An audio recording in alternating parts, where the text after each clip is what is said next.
So welcome everyone to the second talk of our February virtual retreat at Mountain Cloud. Full moon, clear mirror. Yesterday during the Q&A, someone raised the question, what is Zen? A simple question and yet mercurial. Posture, breathing, stilling the mind. Awakening to the dynamic reality of each present moment. The reality of who we truly are, and a practice that allows us to see and embody that reality. A form of Mahayana Buddhism that originated in China and that traces its roots back to the awakening of Shakyamuni Buddha. So many ways to say, yet somehow all fall short. Like a finger pointing at the moon. That teaching, by the way, is said to have originated with Huineng. To see the moon, he said, you have to look beyond the finger. It's true. At the same time, see the moon as it really is, and the finger is it. No question. A monk once asked Joshu, what is Zen? Joshu said, it's not Zen. The monk said, why is it not Zen? Joshu said, it's alive. It's alive. We looked yesterday at Huineng, or Ano, the sixth Chinese ancestor, an impoverished child living on the margins of society. Ano heard a line from the Diamond Sutra that turned his world inside out. Against all odds, he found his way to a renowned monastery. When the abbot there pressed him about being unworthy, from this place and this class, people from Renan do not have Buddha nature. Ano spoke a word of Dharma, honest, unobstructed, undefiled. He said, though there is south and north for humans, how can there be a south and north for Buddha nature? Right in the midst of this deluded, divided world, the great equality.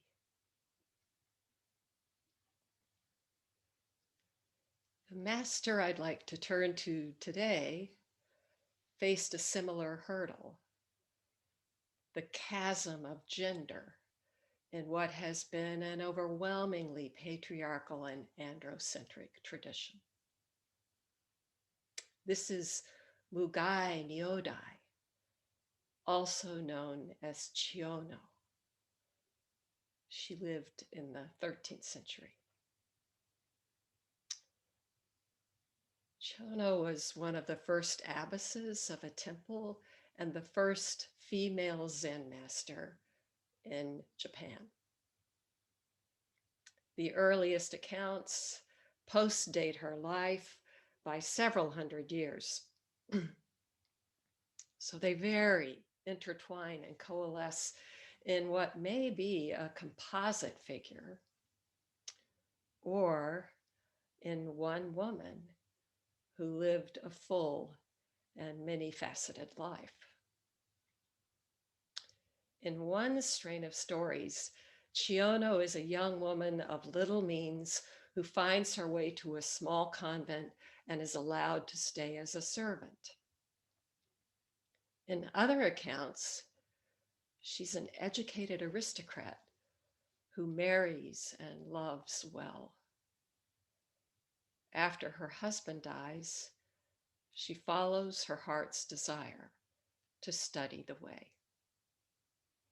This latter strand of tradition includes details like cutting off her long hair and possibly burning her face with a flat iron in order to gain entry to a monastery. Again, this may be conflating 2 or even 3 women who became nuns. Or it may have been something more than one woman did to gain entry into the monk's world. In one version of the story, this one told by Sally Tisdale, Chiyono is widowed at 54. Her mother has died. Her daughter has moved away. Educated and aware, she begins going around to temples. At every temple, she asks the question, what is Zen? Finally, having found the master who would be her teacher, she asks and receives this answer. Zen is the heart of the one who asks, not someone else's words. She asks, so why does the teacher give sermons that are recorded? Master Buko responds, with a deaf man, you show him the moon by pointing. With a blind man, you show him the gate by knocking on it.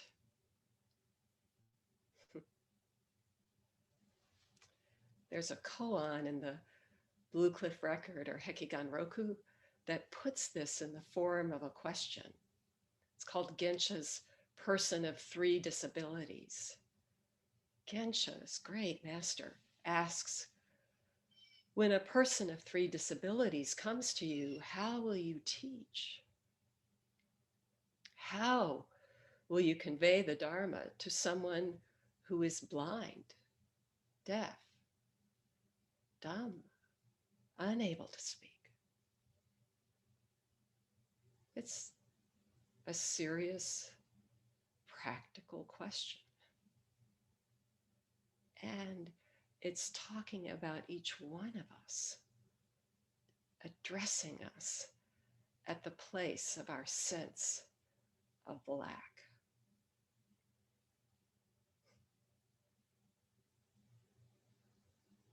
How will you teach the Dharma to us?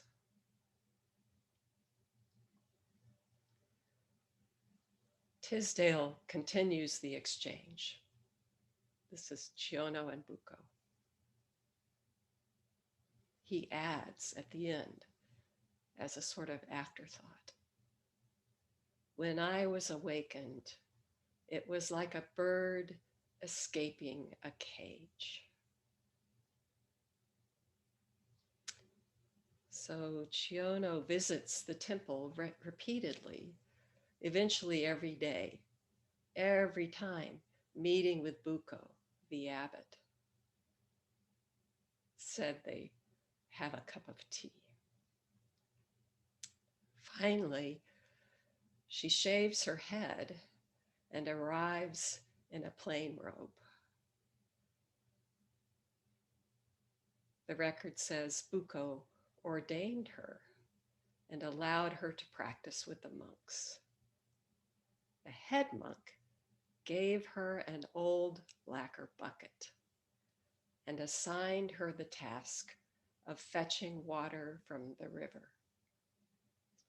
a long walk, and a good work for a novice. Maybe he also wanted her away as much as possible. Chiyono makes this trek with the bucket day and night. The old bucket leaks, and she repairs it again and again with bamboo strips. Tisdale describes it as a teaching. She writes, Chiyono spent hours trying to repair the braces because the bucket leaked like her life leaked, dripping out.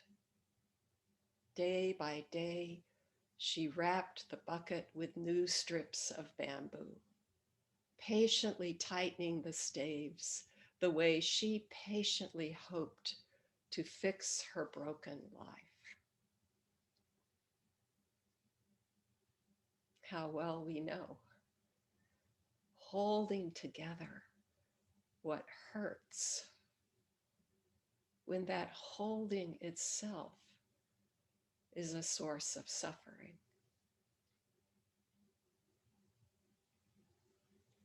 Tisdale goes on.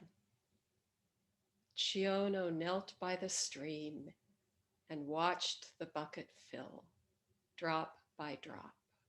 Each drop, part of the ocean, part of the rain, the puddles, the mist, her breath.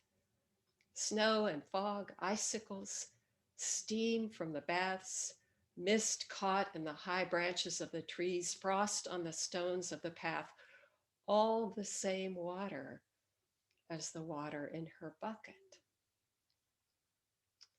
She knew this. She knew the world vibrated with life, and she longed for the immensity of being to touch her. But all she felt was hollowness in the midst of small things. The immensity of being. That's what this is. Right here. Actually, right in the small things. Fully immersed.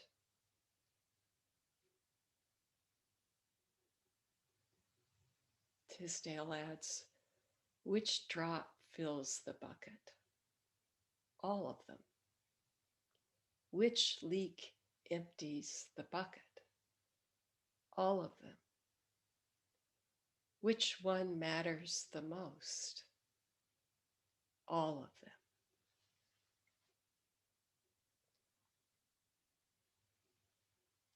Chiyono is walking and carrying water.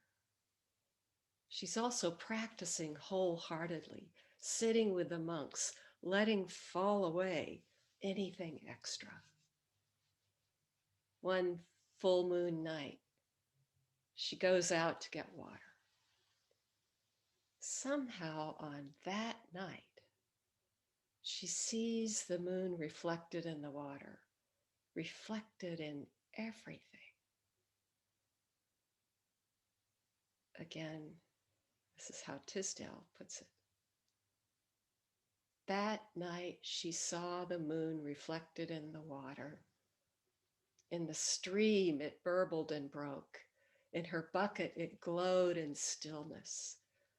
The same moon, different moons, no moon at all. She looked around her familiar woods and saw the icy glow of moonlight shining equally on everything. The whole moon reflected in a single still drop hanging from a leaf. So poetic. Master Hario, disciple of Unman, has a famous saying. It's shows up in the miscellaneous koans and then again in case 100 of the Blue Cliff Record. There, a monk asks, "What is the sharpest sword?" Or sometimes translated, "What is the hair-blown sword?" or the feather-blown sword? Haryo answers, "Each branch of the coral reflects the moon." Or in another translation, "A drop of dew on each branch of coral reflects the moon." The whole moon, that's the fact for each of us. Distinct, complete, fully illumined, and illumining everything.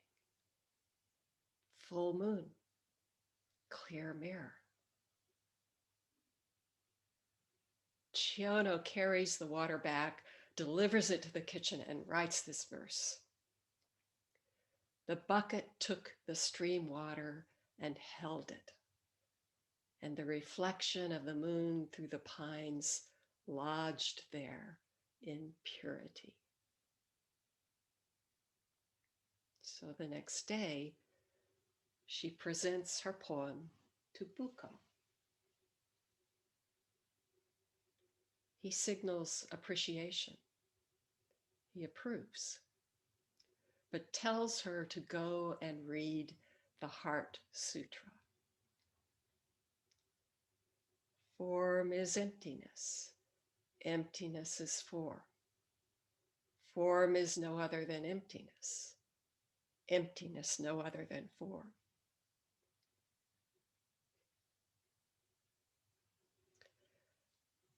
Last month in January, we had all those palindrome dates.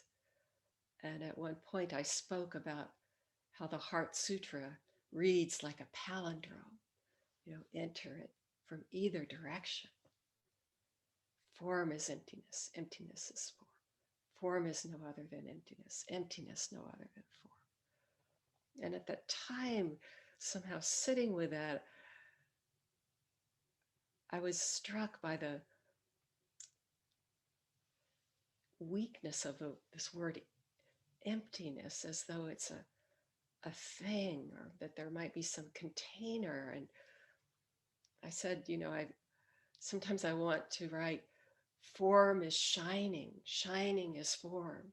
Form is no other than shining, shining no other than form. How fitting now. The point is, there's no other emptiness than this. Full moon. At the same time, no moon at all. Just one shining. So transparent. No telling how much time passes. Months or years. Chiyono keeps practicing and carrying water. One night, the calendar turning again to the full moon, she goes out to collect water. Walking back, Chiyono glances down at the full bucket and sees the reflection of the moon in the water. As Merle Kodo Boyd, another woman master, tells it, the bottom of her old bucket, held together by bamboo strips, suddenly gave way, and the reflection of the moon vanished with the water.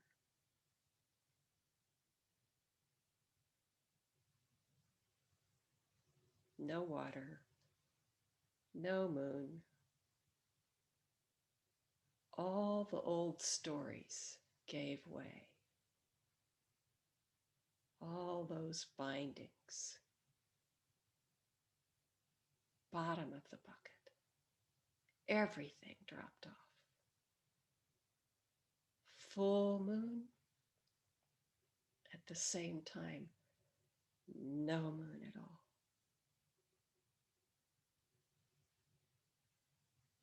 Now water, as the Heart Sutra puts it, gone, gone, gone.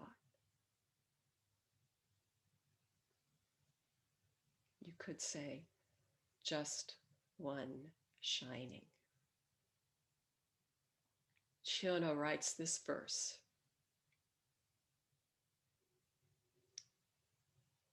With this and that, I tried to keep the bucket together, and then the bottom fell out. Where water does not collect, the moon does not dwell. That's the version in The Hidden Lamp, where Coda Boyd offers her commentary. Here's Tisdale's version. So many ways I fixed the bucket. Its braces weak and soon to break, until one day the bottom fell out. Then there was no water in the bucket, no moon shining in the water. No moon shining in the water. And yet, how bright.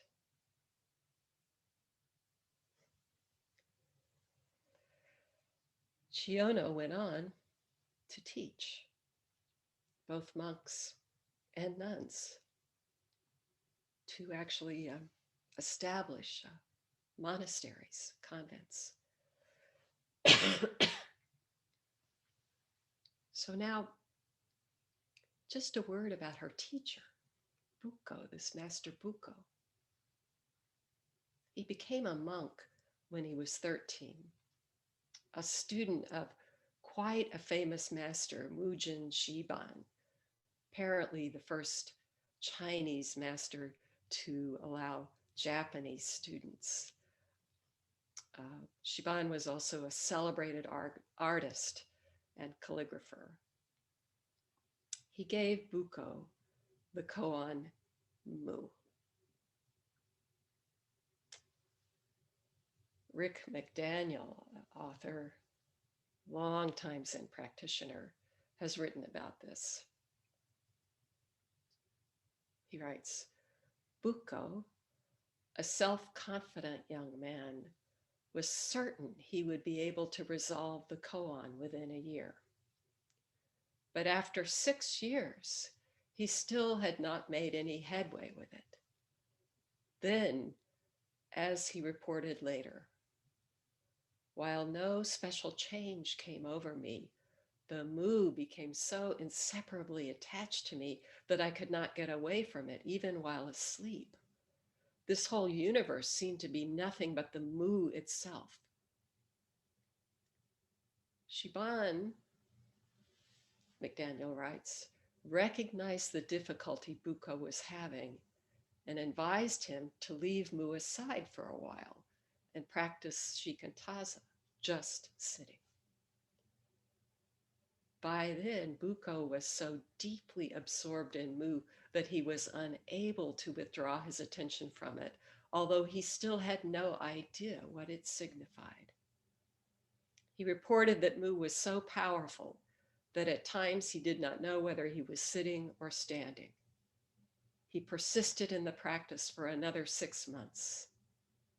Then, on hearing a block of wood struck, he came to awakening. Buko wrote this description of what happened. Then my joy knew no bounds. I could not sit quietly in the meditation hall. I went about with no special purpose in the mountains, walking this way and that. I thought of the sun and moon traversing in a day through a space 4 billion miles wide. My present abode is China, I reflected then, and they say the district of Yang is the center of the earth. If so, this place must be 2 billion miles away from where the sun rises. And how is it that as soon as it comes up, its rays lose no time in striking my face? I reflected again. The rays of my own eye must travel just as instantaneously as those of the sun as it reaches the latter. My eyes, my mind, are they not the Dharmakaya itself? Thinking thus, I felt all the bounds snapped and broken to pieces that had been tying me for so many ages. Sounds familiar. Buko goes on, how many numberless years had I been sitting in the hole of ants? Today, even in every pore of my skin, there lie all the Buddha hands in the 10 quarters. I thought within myself, even if I have no greater awakening, I am now all sufficient unto myself.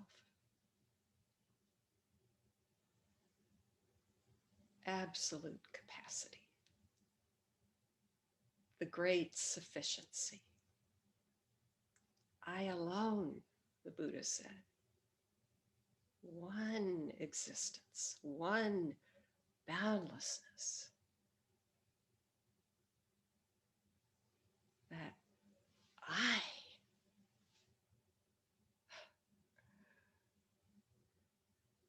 that Joshu called Mui, no I, no design. I alone. McDaniel continues, after his enlightenment, Buko became head priest of his own temple.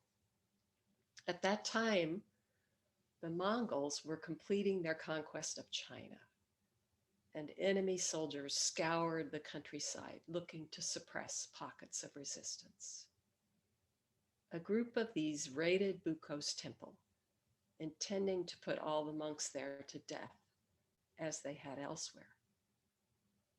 Buko remained calm in the face of the attack and asked the leader of the soldiers to allow him time to compose a poem to mark the occasion of his death. While the soldiers waited with drawn swords, Buko took up his calligraphy brush and wrote this. In all this world, there is no place for me to lay down my staff. Subject and object are totally empty. How delightful! The great sword of a famous warrior of the past. It is as if a spring breeze were split by a bolt of lightning.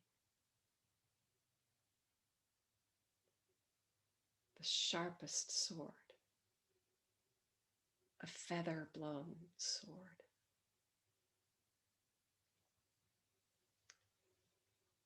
It is said that the soldiers were so impressed by Buko's equanimity, they left without harming any members of the community. Buko lived to be Chiyono's teacher.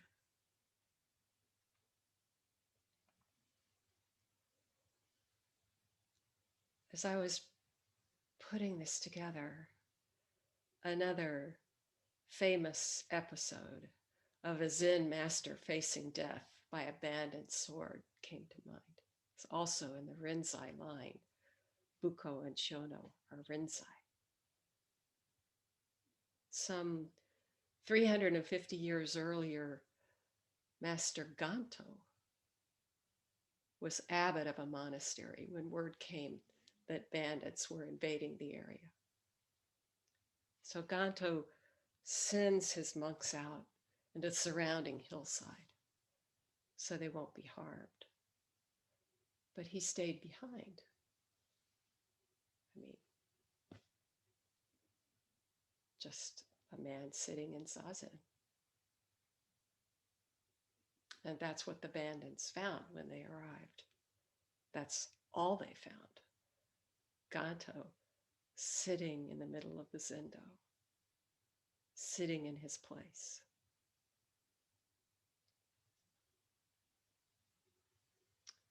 So the head bandit was so angry that there was nothing to steal, nothing to take, that he drew his sword and he stood behind Ganto at the moment before his death by sword. Ganto, sitting there in deep absorption, shouted. Then, wah! The monks in the hills heard the shout bellowing out for 10 miles, it said. A last teaching from their master. Centuries later, Hakuin read about this and was deeply troubled. How could a great master like Ganto be afraid to die?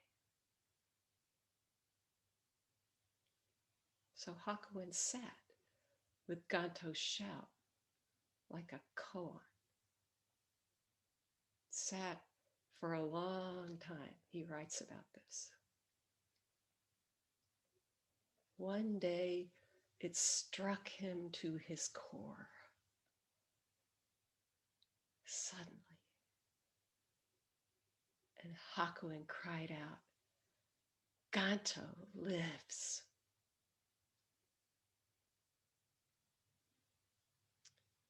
What is Zen?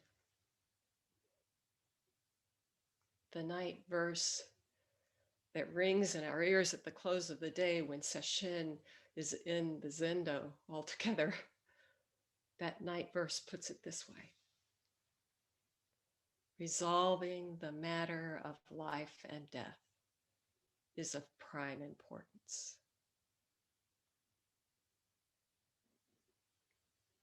What is Zen? So many ways I fixed the bucket, its braces weak and soon to break, until one day the bottom fell out. Then there was no water in the bucket, no moon shining in the water.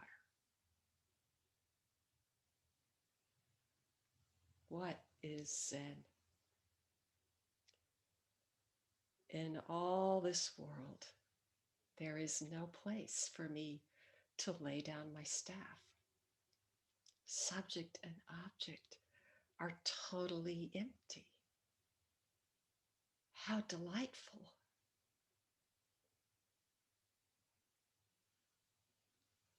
What is Zen? Zen is the heart of the one who asks, not someone else's words.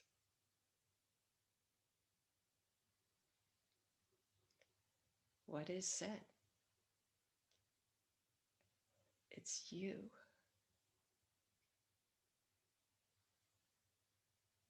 It's you. So, with boundless support, let's continue our practice. Thank you.